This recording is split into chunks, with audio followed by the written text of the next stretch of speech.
Good morning, everyone. Am I audible?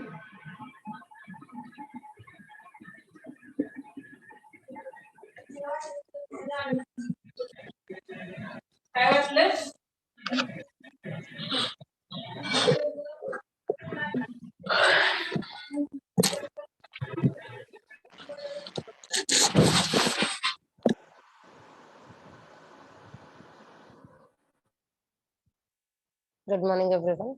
So we have already started with CAN, that is Control Area Network. Okay.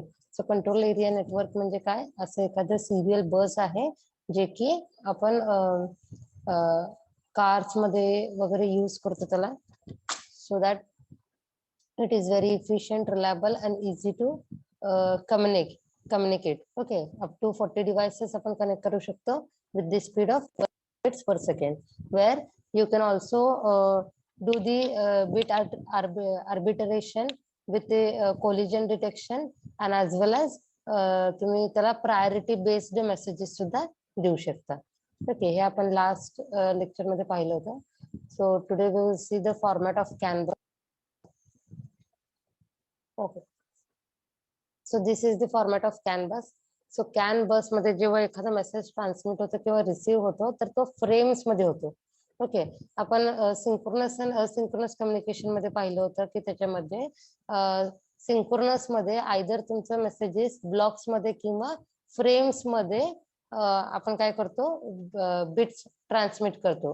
Okay, तसंच इथे can बस मध्ये आपण जे काही message आपल्याला transmit करायचं ते मेसेज फ्रेम मध्ये ट्रान्समिट करतो, जो की one or more receivers, receiving nodes can receive the message. Okay. Now in this, initially it contains start of frame. Okay.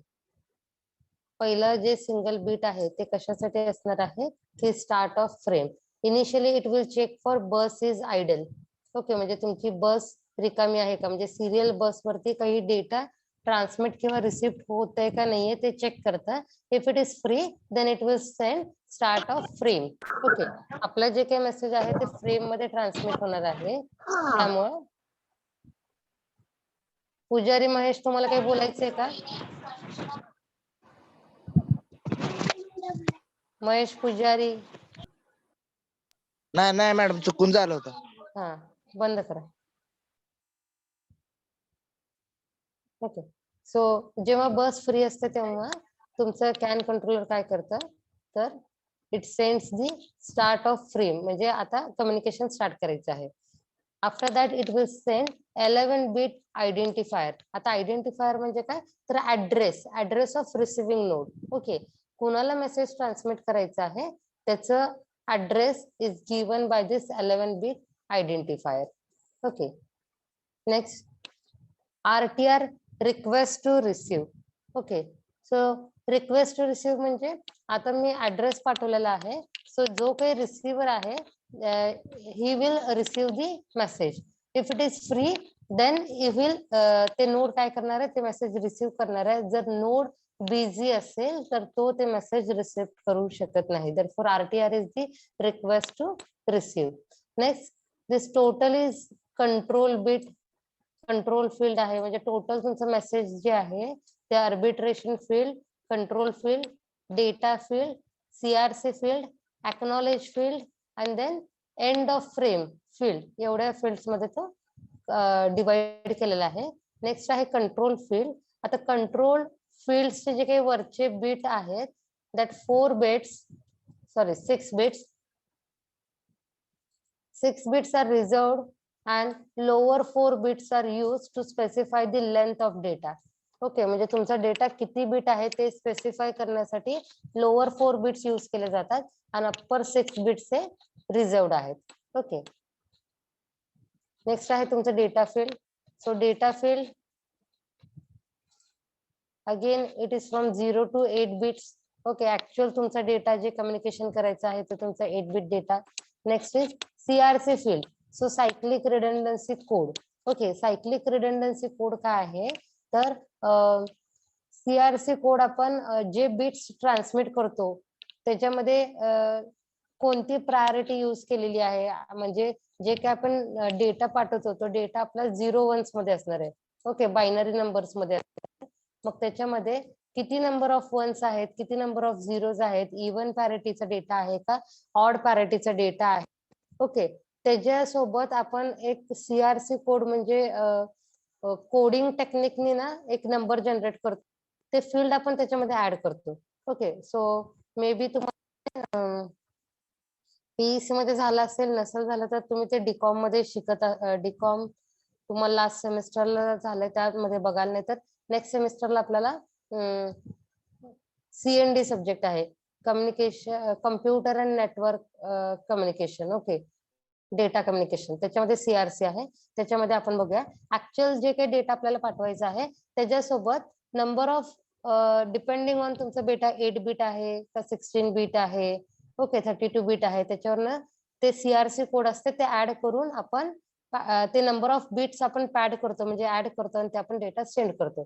तर इथे सीआरसी आपण किती बिट वापरतो तर 15 बिट सीआरसी यूज करतो. ओके, ज्याच्यामध्ये तुमचा जर डेटा जर रिसेप्शनच्या वेळेस जर चुकीचा रिसिव्ह झाला तर by using this CRC field we can retrieve the data. Okay, so we can know where actual there is the error, कोणत्या बिट मध्ये एरर आहे ते सीआरसी मुळे आपल्याला कळेल. Next is acknowledgement field. Acknowledgement so data receive झाल्यानंतर ना मग सीआरसी सोबत चेक केल्यानंतर ना आपल्याला कळणार आहे की डेटा करेक्ट रिसिव्ह झाले, रॉंग रिसिव्ह झाले. त्याच्यानंतर आपण काय करतो, एक्नॉलेजमेंट फील्ड सेंड करतो. आणि last is end of the field. So जे काही मेसेज आहे एंड ऑफ फ्रेम तुमचं मेसेज ह्याच्यानंतर ना एंड होते. So this INT is the gap. Okay, दोन फ्रेम्सच्या मध्ये गॅप प्रोव्हाइड करण्यासाठी हे INT फील्ड आहे. Again the bus will remain ideal. Okay, so transmit करताना आणि रिसिव्ह होताना तुमचा मेसेज कसं रिसिव्ह होणार आहे, ह्या फ्रेम मध्ये रिसिव्ह होणार आहे. ही फ्रेम पहिले start of frame, then arbitration field, control field, data field, CRC field, acknowledge field and then end of frame, अशा सगळ्या फील्ड्स मध्ये ते डिवाइड केलेले आहे. स्टार्ट ऑफ फील्ड म्हणजे जिथं ऍक्च्युअली तुमचं बस आयडियल आहे आणि आयडियल असताना मग आपण स्टार्ट ऑफ फ्रेम सेंड केल्यानंतर ना मग तुमच्या ट्रान्समीटर आणि रिसिव्हर नोड्स मध्ये कम्युनिकेशन स्टार्ट होते. ओके, सो ट्रान्समीटरनी एखादा मेसेज ट्रान्समिट केल्यानंतर ना रिसिव्हिंग नोड कोणता आहे त्याचा 11 bit identifier address is given in arbitration field. Then next is control field. Control field मध्ये वरचे 6 बिट्स रिझर्वड आहेत आणि लोअर 4 बिट्स हे डेटा स्पेसिफिकेशन साठी आहे. सो मॅक्झिमम तुमचा किती बिट डेटा आहे ते स्पेसिफाय करण्यासाठी तुमचं कंट्रोल बिट्सचे लोअर 4 बिट्स यूज केले जातात. Then actual data field. So data field is 0 to 8 bytes आहेत. सो तुमचा actual 0 binary numbers data. Then CRC field हे तुमच्या डेटा फील्ड सोबत सेंड केलं जातं. सो फॉर डिटेक्शन साठी, सो तुमचं मेसेज जे आहे ते डिटेक्ट करण्यासाठी आपण सीआरसी फील्ड यूज करतो. Next acknowledgement. सो जे काही डेटा पाठवलेला आहे ते व्यवस्थित रिसेप्शन झालेलं आहे का नाही, किंवा रिसिव्हरने जर ट्रान्समीटरला पाठवलं तर तो एक्नॉलेजमेंट सेंड करते की your message has been successfully received. And last is end of field. End of field नंतर ना कुठलंच बिट्स ट्रान्समिट होत नाही. After some gap again the bus will remain ideal. Then advantages. So ही जी काही स्टँडर्ड बस आहे डिस्ट्रीब्युटेड नेटवर्क्स मध्ये आपण यूज करू शकतो.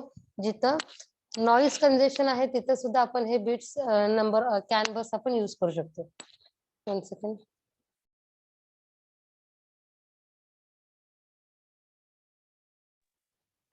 ओके, आणि ही सिरियल बस आहे with bidirectional line. So transmitter and both can transmit and receive the message, and it can transmit the data at the speed of 1 megabits per second, and the length of CAN bus can extend up to 40 meters. Okay, 40 meters पर्यंत तुम्ही ती CAN bus use करू शकता.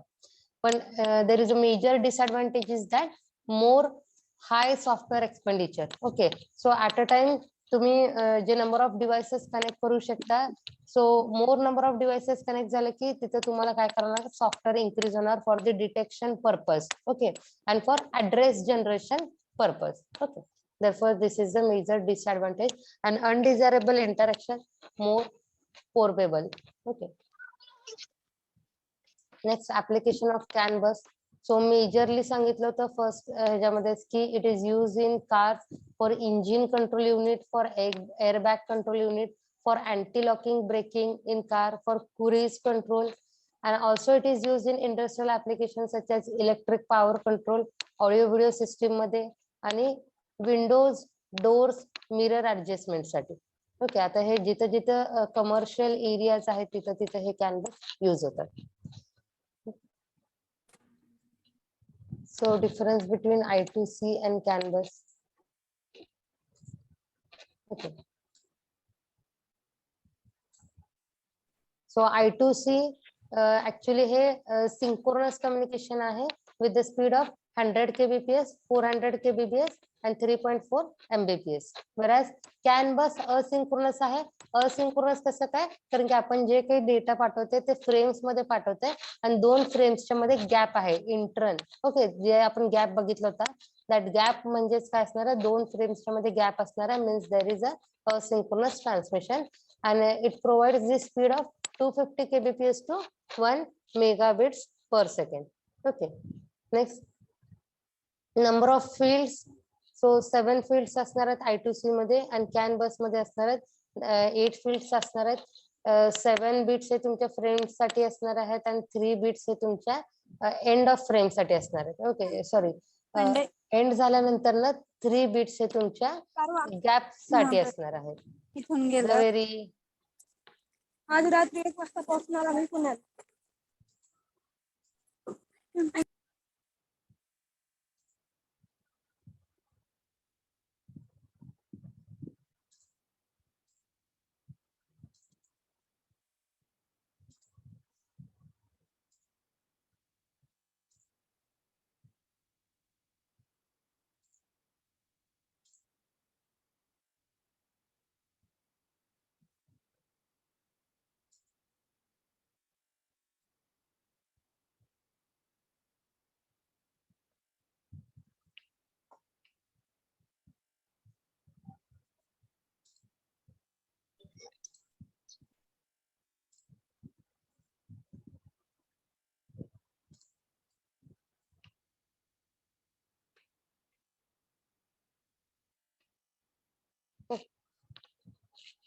Three bits आहे तुमच्या 2 फ्रेम्सच्या मध्ये gap. Okay, next, addressing bits I2C मध्ये 7 bit असू शकतं, म्हणजे तुमच्या स्लेव्हचं, किंवा 10 बिट ऍड्रेस असू शकतात. बट CAN bus मध्ये 11 बिट ऍड्रेस असणार आहे. Okay, next, application. I2C कुठे कुठे युज होतं, तर जिथे जिथे आपल्याला इंटरफेसिंग करायचं असतं, वॉचडॉग टायमर किंवा फ्लॅश मेमरी किंवा रॅम मेमरी किंवा रिअल टाइम क्लॉक किंवा मायक्रो कंट्रोलर, ह्याचं इंटरफेसिंग जेव्हा आपल्याला करायचं असतं तेव्हा आपण I2C वापरतो. आणि CAN bus कुठे युज होते, तर एलिव्हेटर कंट्रोलर्स मध्ये होते, कॉपियर्स मध्ये होते, टेलिस्कोप्स मध्ये युज होते, प्रोडक्शन लाईन्स मध्ये होतात. ओके, डेली प्रोडक्शन जिथे असतं मॅन्युफॅक्चरिंग मध्ये, मेडिकल इन्स्ट्रुमेंट्स मध्ये युज होते. ओके, ह्याच्यामध्ये कोणाला डाऊट आहे का CAN bus मध्ये? कोणाला काही डाऊट आहे का CAN bus मध्ये? Javeri, Gayatri. No ma'am. Okay. Next is USB bus. Okay. आता USB is nothing but universal serial bus. Okay. So तुमच्या पेन ड्राईव्हच्या समोरच्या बाजूला जे असतं. So here you can see. Okay. Hey, this is the USB socket. Okay. So this is universal serial bus आहे. हे एक peripheral interfacing आहे. Okay, तुमच्या कम्प्युटरचं म्हणजे generally computer to any other device connect करण्यासाठी आपण हे USB कॉर्ड्स यूज करतो. USB ला आपण काय म्हणतो, युनिव्हर्सल सिरियल बस म्हणतो. So actually it is a standard serial bus. Okay, आता तुम्हाला सिरियल आणि पॅरलल मधला फरक कळतो. सिरियल म्हणजे एकानंतर एक बिट्स आपण पाठवतो. Okay, so this USB is serial bus. It is use for connecting computer to other devices. म्हणजे कम्प्युटरला जर दुसऱ्या डिव्हाइसेस सोबत कनेक्ट करायचं असेल तर आपण तिथं USB कनेक्ट करतो. For example Mouse. Okay, Mouse जेव्हा आपण कम्प्युटरला कनेक्ट करतो तर USB चा कनेक्टर असणार आहे. ऍज वेल तुम्ही जर कीबोर्ड जर घेतलं, कीबोर्ड तुम्ही कनेक्ट करताना तिथे USB असणार आहे, किंवा तुमचं पेन ड्राईव्ह. सो पेन ड्राईव्हच्या समोर जे असणार आहे that is the USB connector, आणि आतमध्ये जे काय असणार आहे that is the memory unit. Okay, आपण तिथे काय म्हणतो, पेन ड्राईव्ह हे डेटा स्टोरेज साठी आपण युज करतो. सो आतमध्ये काय असतं, मेमरी, आणि त्याच्या समोरच्या बाजूला जे कनेक्टर आहे that connector is the USB connector. Okay, so here you can see.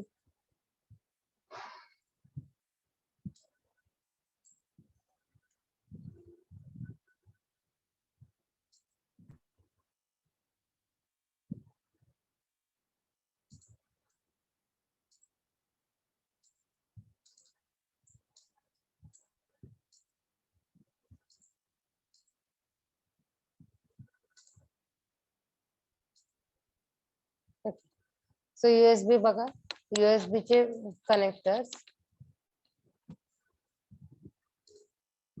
Okay, whenever we want our computer to communicate with other devices, at that time we use the interfacing such as USB. Okay, so standard type connection आहे, माऊसला येतं. Okay, हे USB येतं. So CPU च्या back साईडला तुम्हाला असे ports दिसतात. Okay, तिथं तुम्ही ते कनेक्ट करू शकता, किंवा हब सुद्धा असतात. So at a time multiple USB तुम्ही कनेक्ट करू शकता, तसे हब सुद्धा आहेत. ओके, किंवा तुम्ही आता जे नवीन टेलिव्हिजन्स आहेत, ओके, टीव्हीज जे आहेत, सो बऱ्याच जणांच्या घरात LCD LED टीव्हीज असतील. सो त्याच्या बॅक साईडला तुम्ही पेन ड्राईव्ह कनेक्ट करू शकता. सो तिथे सुद्धा ते USB चे पोर्ट्स अवेलेबल आहेत. Okay, so USB initially it was introduced in 1994, and then त्याचं जे काही फायनलायझेशन झालं ते 2001 मध्ये झालं. का फायनलाइज झाल्यानंतर ना तो मोस्ट वाईडली यूज झाला because of its low cost and better advantages and high bandwidth. Okay, नंतर ना त्याचे बरेच जनरेशन आले, that is USB 1.0, USB 2.0, USB 3.0 and wireless WUSB. Okay, initially तो 1994 मध्ये आला. त्याच्यानंतर त्याचे स्पेसिफिकेशन्स जे आहेत ते 2001 मध्ये फायनलाइज झाले, आणि त्याच्यानंतर ना मोस्ट पॉप्युलरली तो USB डिव्हाइस यूज होत राहिला. ओके, सो USB हे काय आहे, फास्टेस्ट वे ऑफ कम्युनिकेशन आहे, बाय डायरेक्शनल कम्युनिकेशन आहे. बाय डायरेक्शनल म्हणजे काय, माऊस वरती नंतर माऊसचा जो काही डेटा आहे तो तुमच्या CPU ला जातो. अगेन तिथले जे काही सिग्नल्स आहेत ते तुमच्या माऊसला रिसीव्ह होतात, किंवा कीबोर्ड वरनं जे काही टाईप करतो ते तिथे डिस्प्ले होते. ओके, किंवा तुमचं जे काही पेनड्राईव्ह घ्या, पेनड्राईव्ह वरचा डेटा तुम्ही कॉपी पण करू शकता. पेनड्राईव्ह मधनं PC मध्ये कॉपी करू शकता, PC वरचा डेटा तुम्ही पेनड्राईव्हला कॉपी करू शकता. Okay, therefore it is bidirectional. Asynchronous, isochronous transmission, which is the combination of synchronous and asynchronous transmission. Then it is low cost. Okay, so हे जे काही USB कनेक्टर आहे ते कनेक्टर लो कॉस्ट मध्ये available आहे. Okay, तुम्ही मोबाईलचे charging adapter जरी बघितले, आधी मोबाईलचे चार्जर्स कसे होते तर अलॉंग विथ द वायर होते ते. ओके नाही, म्हणजे अडॅप्टरलाच वायर आतमध्ये कनेक्टेड आहे, आणि मग त्याच्या अदर एंडला तुम्ही ते मोबाईलला तुम्ही त्याचं सॉकेट कनेक्ट करू शकत होता. पण आता जे काही नवीन मोबाईलचे चार्जिंग किट आहे त्याच्यामध्ये बघा अडॅप्टर्स आहेत. सो अडॅप्टर मध्ये तुम्ही डायरेक्टली काय करू शकता, युझिंग USB तुम्ही ते त्याचे चार्जिंग पिन्स चेंज करू शकता. ओके नाही, सो लो कॉस्ट असल्यामुळे मोस्ट वाईडली यूज होते, which are dynamically attachable serial interface. Okay, consistent with the requirements of PC platform of today's and tomorrow's. अशा प्रकारचे सॉकेट्स पण अवेलेबल आहेत, दोन्ही प्रकारचे सॉकेट्स अवेलेबल आहेत. So it is contains 4 wires. Okay, एक +5 volt, एक second is return wire and then data twisted pair cable आहे. ओके, अप टू 5 मीटर पर्यंत तुम्ही ते केबल्स कनेक्ट करू शकता आणि ते हबला देऊ शकता किंवा तुम्ही ऍक्टिव्ह एकच डिव्हाइस तुम्ही यूज करू शकता. ओके, सो हे रेक्टँगल शेपचं USB आहे. So this is square shape USB. In both the USB it contains 4 wires. Okay, so plus minus and then data pins. Okay, इथं सुद्धा plus minus and then data wires.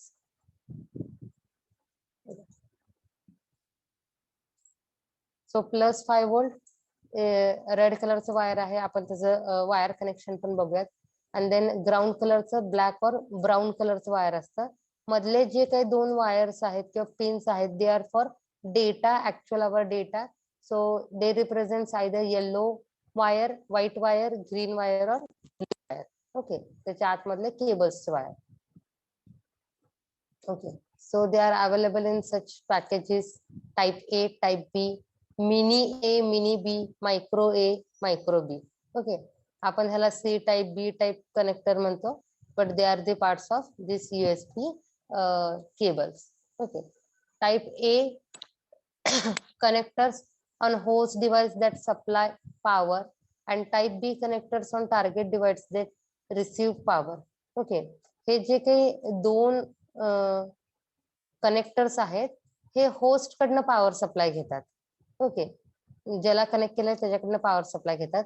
आणि जे काही type बी आहे, so या साईडचे जे काही टाईप बी आहे, हे त्यांच्याकडनं पॉवर रिसीव्ह करतात.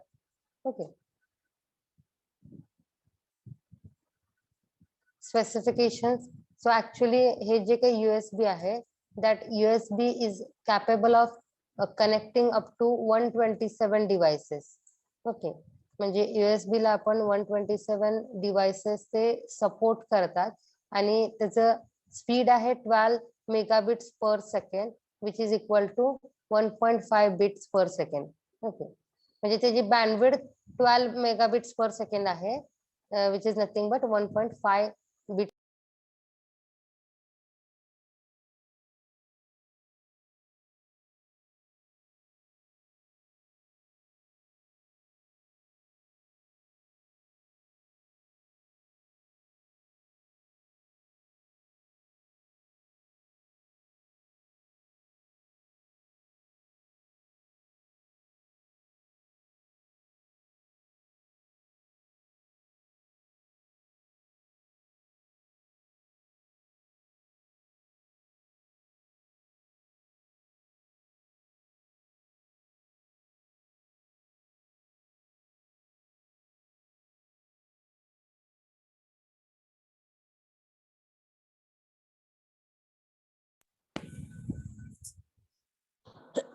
सॉरी, HODचा कॉल असल्यामुळे. ऑडिबल आहे का? फुल स्पीड मध्ये जर यूज करायचं असेल तर 12 मेगाबिट्स पर्यंत ते USB वर्क होते आणि जर लो स्पीड डेटावर वर्क करायचं असेल तर 1.5 मेगाबिट्स पर्यंत तुमचा डेटा ट्रान्समिट होऊ शकतो. ओके, मग आता हे जे व्हर्जन्स बघितले आपण USB 1.0, USB 2.0, तर USB 2.0 हे 480 मेगाबिट्स पर सेकंड होत आहे आणि USB 3.0 हे ऍक्च्युअली 4 गिगाबाइट्स किंवा 500 मेगाबिट्स पर सेकंड तुम्ही डेटा एक्सचेंज करू शकता. Okay, next USB connection. आता इथं जे काही स्क्वेअर शेप आणि रेक्टँगल शेप 2 दाखवले होते, ते दोन्हीचे ऍक्च्युअल केबल्स तुम्ही इथं बघू शकता. ओके, सो जे काही स्टँडर्ड A टाइप कनेक्टर आहे, ओके, हे काय करतं तर होस्ट कडनं पॉवर सप्लाय रिसीव्ह करतंय, वेरएज टाइप B जे आहे तो काय करतो, तो चार्जिंग साठी वगैरे आपण यूज करतो. ओके, म्हणजे तो आपल्याला प्लग करावा लागतो आणि मग तो चार्जिंग साठी किंवा पॉवर सप्लाय जे आहे ते थ्रू द डिव्हाइस तो घेतो. ओके, सो हे कनेक्टर्स आहेत. आता ह्याच्यामध्ये काय असणार आहे तर मेल फिमेल कनेक्टर असणार आहे. ओके, बिकॉज हे काय झाले तुमचे तर तुमचे हे मेल कनेक्टर झाले. ओके, सो ह्या कनेक्टर्स मध्ये अपस्ट्रीम अँड डाउनस्ट्रीम असणार आहे. अपस्ट्रीम म्हणजे so it contains host and device. Okay, USB मध्ये होस्ट अँड डिव्हाइस असं कनेक्शन असणार आहे. जेव्हा तुमचं होस्ट डिव्हाइसला कम्युनिकेट करते तेव्हा त्याला आपण म्हणतो डाउनस्ट्रीम म्हणतो. ओके, आणि जेव्हा डिव्हाइस होस्टला कम्युनिकेट करते तेव्हा त्याला आपण अपस्ट्रीम कम्युनिकेशन असं आपण म्हणतो. ओके, मग when the device is connected to PC, पहिले PC त्याला रिकॉग्नाइज करतं आणि मग ऍक्टिव्हेट करतं आणि मग तुमचा डेटाचा फ्लो कंट्रोल स्टार्ट होतंय between the device and computer.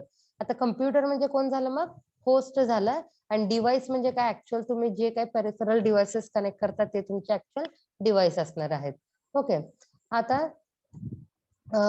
For example जर तुम्ही हे जे काही डिव्हाइसेस कनेक्ट करता पीसीला, तो पीसी काय करतं, तर PC sends the data to USB system software recognise करण्यासाठी, आणि रिकॉग्नाइज झाल्यानंतर ना मग त्याला ते ऍड्रेस असाइन करतं. म्हणजे एकदा जेव्हा तुम्ही जर USB तुमच्या CPU ला कनेक्ट करता तर तुम्ही बघता बघा सी ड्राईव्ह मध्ये. ओके, सो माय कम्प्युटर मध्ये जे सगळीकडे ड्राईव्ह दिसतात, सी ड्राईव्ह, सो अगेन बाकीचे जे काही तुमचे ड्राईव्ह आहेत तिथं तुम्हाला एक्सटर्नल ऍडेड डिव्हाइसेस दिसतात. तिथं तो काय करतो, पहिले त्याला रिकॉग्नाइज करतो, मग त्याला एक ऍड्रेस असाइन करतो. ऍड्रेस असाइन केल्यानंतर ना मग तिथं तुम्हाला ते डिव्हाइस पीसी वरती दिसायला स्टार्ट होते. म्हणजे तुम्ही पहिले त्याला डिटेक्ट करता आणि मग त्याला सॉफ्टवेअर असाइन करता, ऍड्रेस असाइन करता, and then only it will able to display और डिस्प्ले, त्याच्यानंतरच ते तुम्हाला सीपीयू वरती दिसेल. ओके, आणि जर सॉफ्टवेअर फेल झालं तर पीसी त्या तुमच्या डिव्हाइसला डिटेक्ट करू शकत नाही. डिटेक्ट न केल्यामुळे तो कनेक्ट होत नाही पीसी सोबत. Okay, so here is actual cable pin out, जे काही 4 वायर्स म्हणत होतो आपण, 4 pin wire. Out of 4 pin 2 pins are for, one for VCC and other is for ground. आणि जे काही मधले 2 वायर आहेत त्यातलं सुद्धा एक तुमचा डेटा आहे आणि त्या डेटाचं ग्राउंड आहे. ओके, सो 2.0 आणि 3.0 चे हे वायर्स आहेत. ओके, सो इथं बघू शकता, सो सगळ्या ठिकाणी 4 पिन्स आहेत, 4 पिन सॉकेट्स आहेत, ए टाइप कनेक्टर आणि बी टाइप कनेक्टर मध्ये. So this red wire is for VCC, white wire is for your actual data. Okay, then green wire is for your again data, and black wire is for your ground. Okay, तसंच ह्या बाजूला सुद्धा बघा, इथे तुम्ही बघू शकता VCC, middle two wires for data and ground. Okay,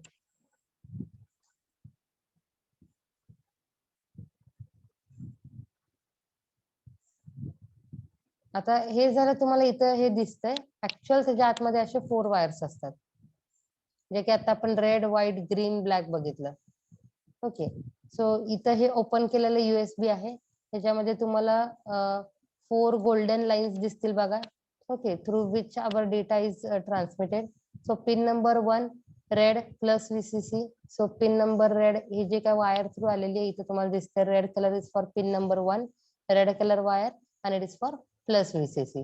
Again, pin number 2 is white, it is for data. Again, through wire, white color ची wire आहे बघा, so it is for data.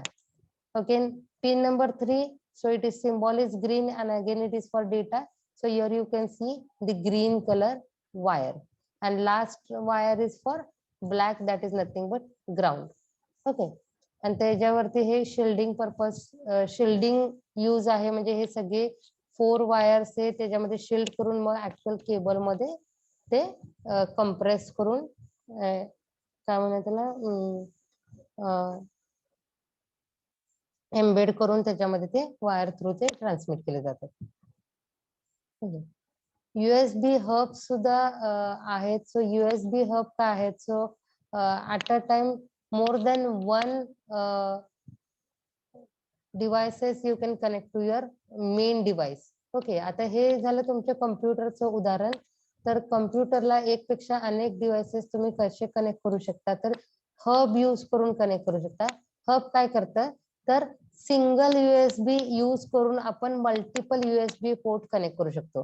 म्हणजे हे बघा, हे सिंगल USB हब आहे आणि single USB connector use करून आपण कोणाला कनेक्ट केलेलं आहे, तर या हबला कनेक्ट केलेलं आहे. आणि हे हब काय करतं, तर तिथं मल्टिपल USB तुम्ही कनेक्ट करू शकता.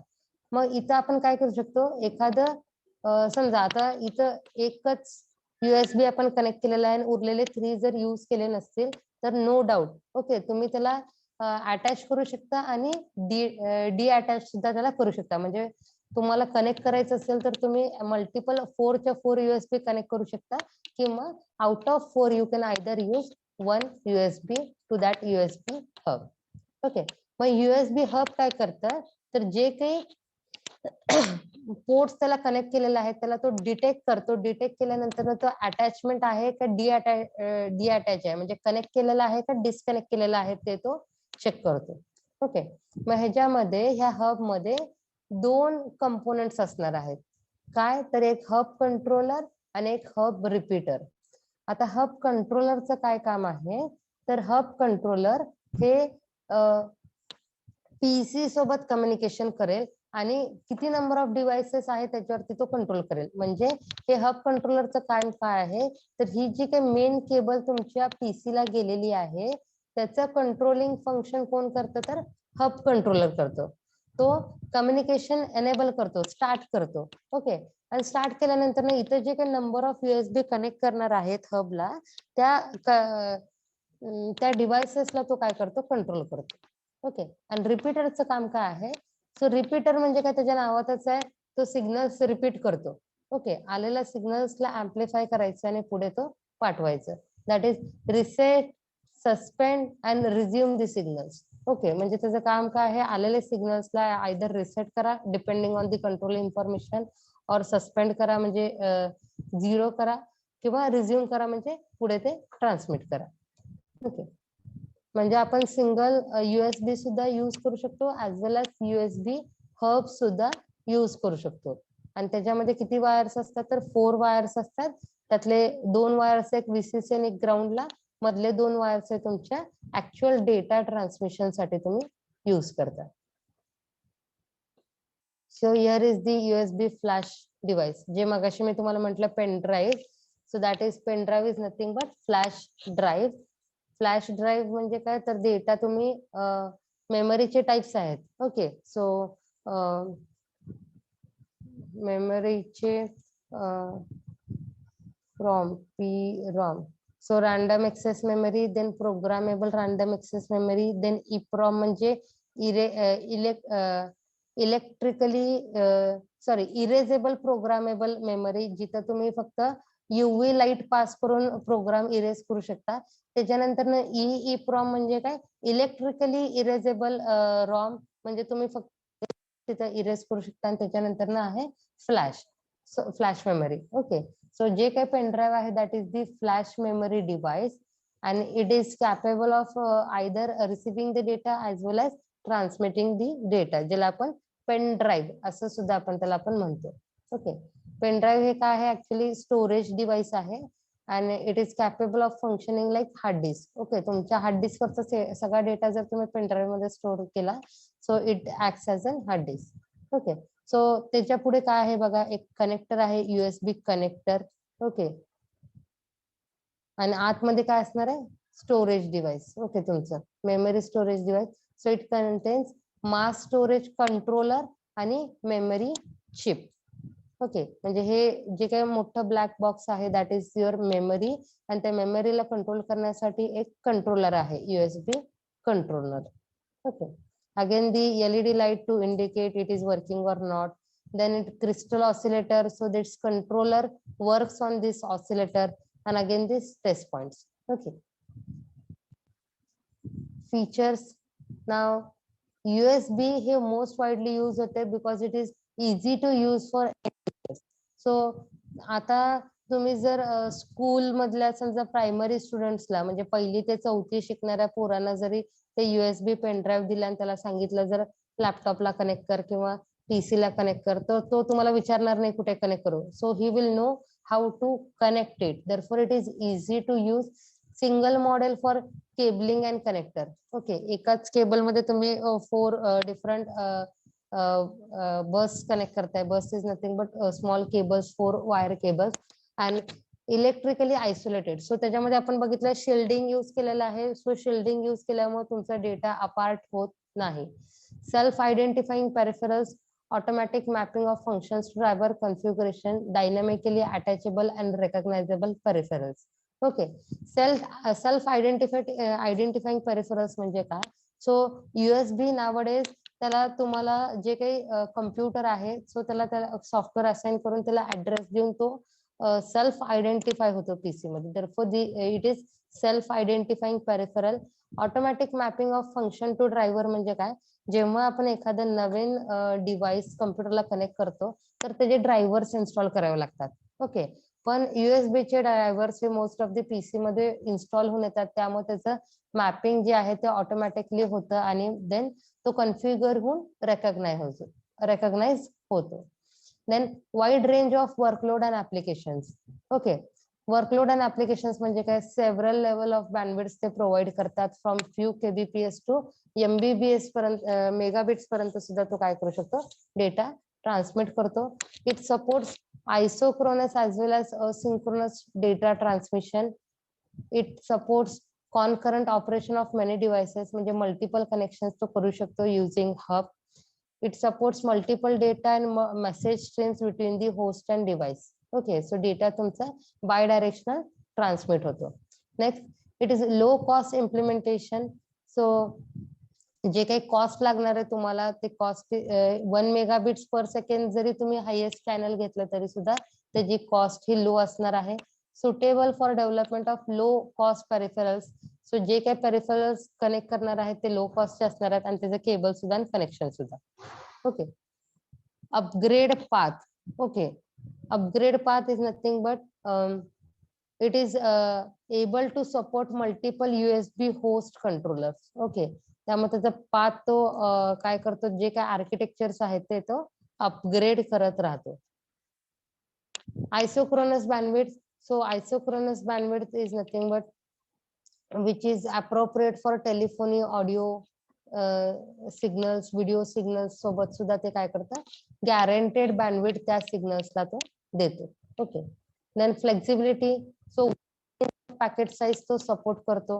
म्हणजे जे काही मेसेज तुमचं ट्रान्समिट होणार आहे, आपण जे काय करतो?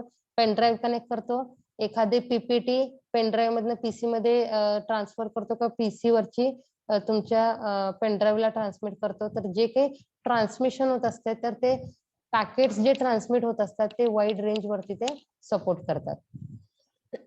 वाईड रेंज वरती सपोर्ट करतात म्हणजे काय? त्याचे डेटा रेट्स ते हाय डेटा रेट्सला ते अलाउ करतात.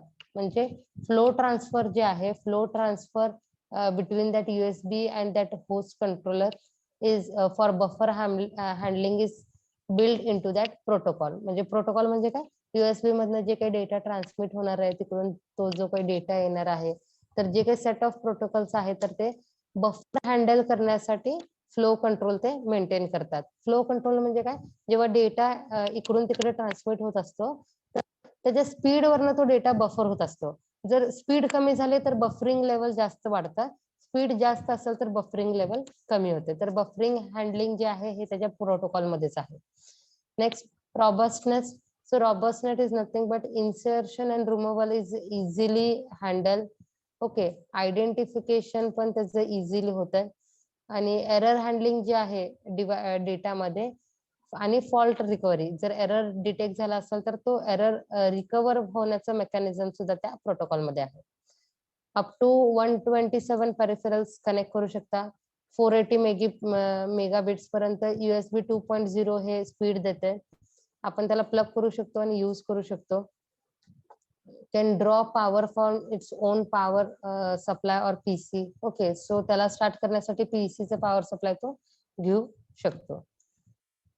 Okay, benefits. Benefits again are same as that of your benefits user साठी काय आहे, इझी यूज करण्यासाठी आहे. सो कुणी सुद्धा ते यूज करू शकतं.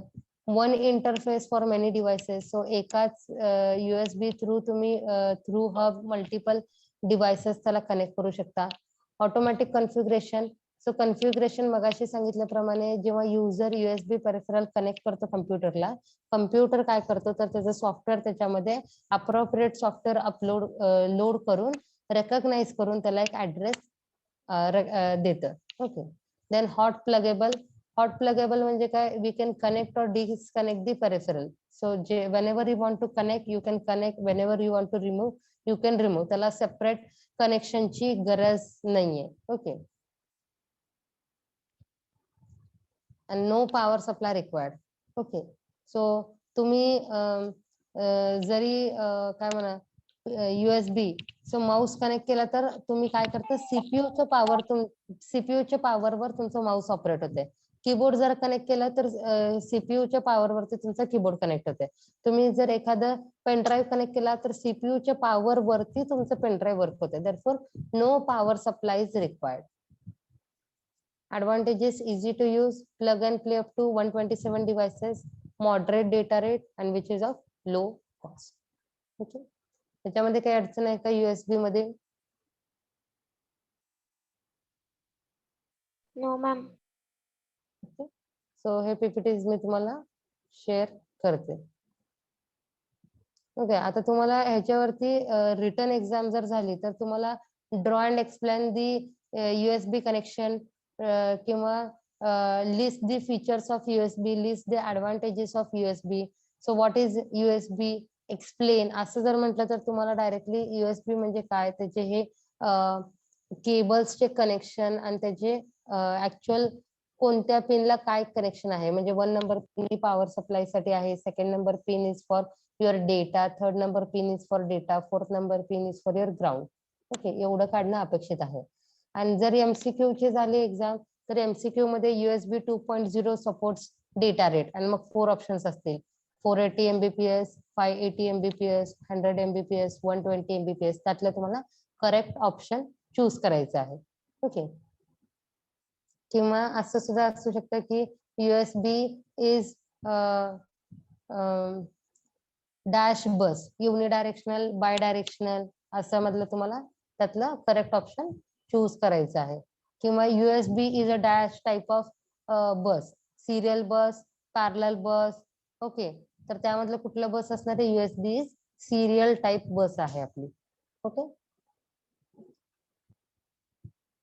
So MCQ point of view मधनं तुम्हाला काय, आयदर त्याचे पिन आउट किंवा त्याचं स्पीड किंवा up to how many devices it can be connected, किती डिव्हाइसेस त्याला सपोर्ट करतात, हेच तुमच्या MCQ मध्ये पडू शकतं. आणि रिटन एक्झाम मध्ये काय असणार आहे, ड्रॉ अँड एक्सप्लेन किंवा define what is USB and list out its features, list out it's advantages, असं कनेक्शन क्वेश्चन्स तुम्हाला एक्झाम मध्ये असू शकतात.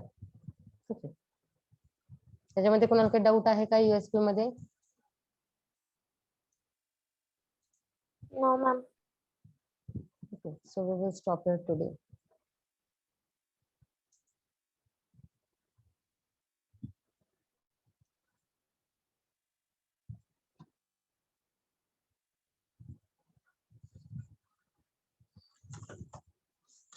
तुमचे काही डाऊट्स असतील तर विचारत जावा.